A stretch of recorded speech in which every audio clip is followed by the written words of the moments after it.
પરમ કૃપાળુ પરમાત્મા શ્રી હરિ વિશાળ મંચસ્થ ઉપર બિરાજમાન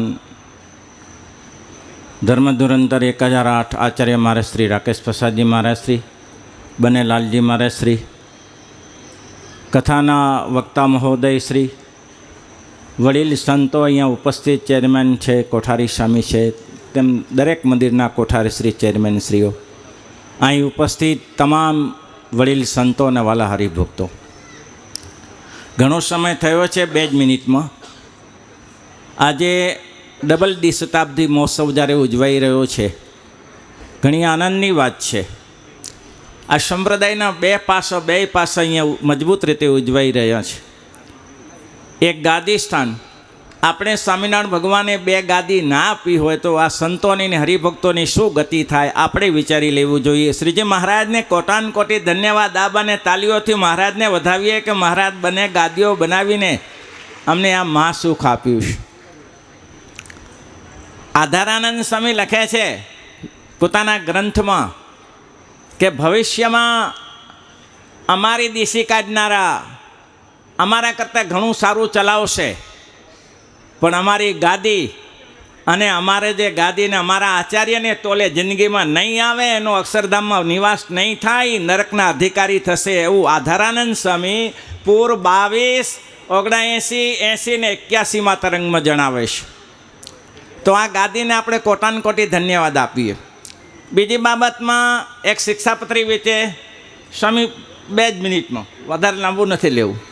શિક્ષાપત્રી સ્વામીજીએ બહુ સરસ વાત કરી ધર્મસિંહ સ્વામીએ કે શિક્ષાપત્રી પહેલે લોકોના 21,000 મહાભારત જેવું મોટું પુરાણ છે, એને માણસ ક્યારે પહોંચી વળે.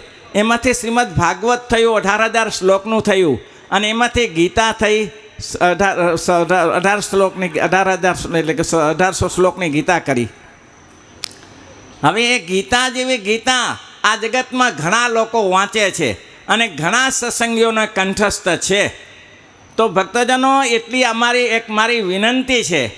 મને મારા ગુરુએ શરૂઆતમાં કહેલું કે આપણે સ્વામિનારાયણના આશ્રિત થયા અને સ્વામિનારાયણની શિક્ષાપત્રી કંઠસ્થ ન હોય તો આપણે સ્વામિનારાયણ સંપ્રદાય માટે શું કામ કર્યું છે. આપણે આ નવા પરમહંસોને કહી છે, નવા પરમહંસો જે જુવાની અવસ્થામાં છો, એના ગુરુઓએ આ આપણે જે શિક્ષાપત્રીના 212 શ્લોક કંઠસ્થ અવશ્ય કરાવવા, આ જરૂરી ચીજ છે સંપ્રદાયમાં.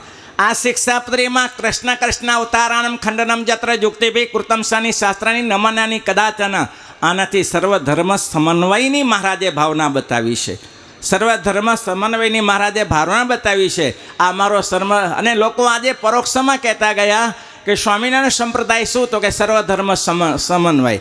આપણા અહીંયા કને આપણું મંદિર છે, અહીંયા કને ઘનશ્યામ મહારાજનું, ધર્મભક્ત હરિકૃષ્ણ મહારાજ હોય, પણ એની સાથે આપણે રાધાકૃષ્ણ દેવ, લક્ષ્મીનારાયણ દેવ અને આ મૂર્તિઓની સ્થાપના કરીએ છીએ. આ આપણો સર્વધર્મ સમન્વય છે.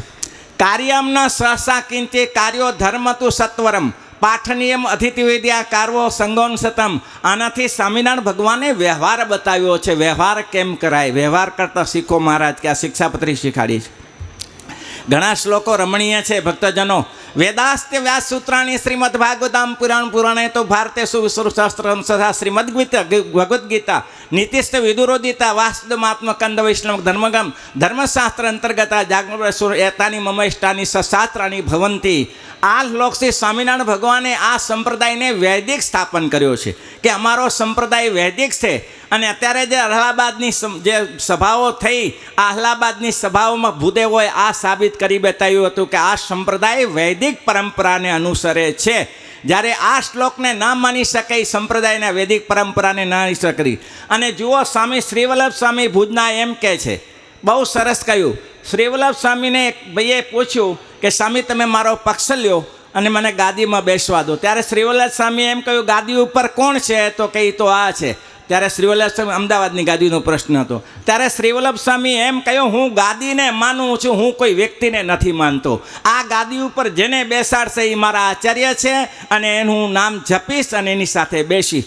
આ આપણો સિદ્ધાંત છે ભાઈ. આ સિદ્ધાંતને આપણે ક્યાંય ન ભૂલીએ, આવા સિદ્ધાંતની સાથે આપણે રહીએ. બને ગાદી અને બને આચાર્ય. અહીં રાકેશ પ્રસાદજી શાસન કરે છે, ત્યાં કૌશલેન્દ્ર પ્રસાદજી અમદાવાદમાં શાસન કરે છે, પણ બે ગાદીને છોડીને ક્યાંય જવાની આપણે જરૂર નથી.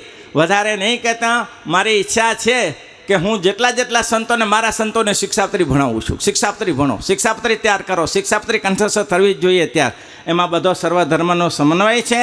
વ્યવહાર પણ સરદાર વલ્લભભાઈ બોલે છે 32મા શ્લોકમાં, સ્થાને શું લોક શાસ્ત્રાભ્યમ નિષેધે શું કદાચન મલમૂત્ર સુનમ તથા. અમારા આશ્રિતોએ કોઈ જગ્યાએ થૂકવું નહીં, મળમૂત્ર ના કરવો. આ મોદી સાહેબ સાવણો લઈને વારે છે, એ તો મહારાજ આજથી 200 વર્ષ પહેલાં લખી ગયા છે કે અહીં શું સફાઈ રાખવી જોઈએ તમારે. આ તો અત્યારે અમલમાં આવે. ભક્તજનો ખૂબ ખૂબ ધન્યવાદ. ઘણો સમય થયો છે, અત્યારે કથા વાર્તાનો સમય નથી. આપણે પછી મળીશું. દેવસ્વામી જ્યારે બોલાય, મેં દેવસ્વામીને કહી રાખ્યું છે, સંતસ્વામીને કહ્યું છે, સેવાની જરૂર હોય ત્યારે આપણો સેવક તૈયાર છે. જ્યારે જરૂર પડે ત્યારે કહેજો, અમે બેઠા છીએ. ભગવાને ઘણી મોટી મહેરબાની કરી છે કલોલ ગુરુડ ઉપર, ભગવાનની મોટી. અને નાના મોટા મારા શ્રીનો પણ જ્યારે દેવસ્વામીનો ફોન આવ્યો, નાની તકલીફ થાય સંપ્રદાયમાં, પણ આપણા ભગવાન એવા દયાળુ મળ્યા છે કે એ તકલીફને તુલની પેઠે ઉડાડી દેવા છે, કોઈ તુલ રવા દેવાતા નથી.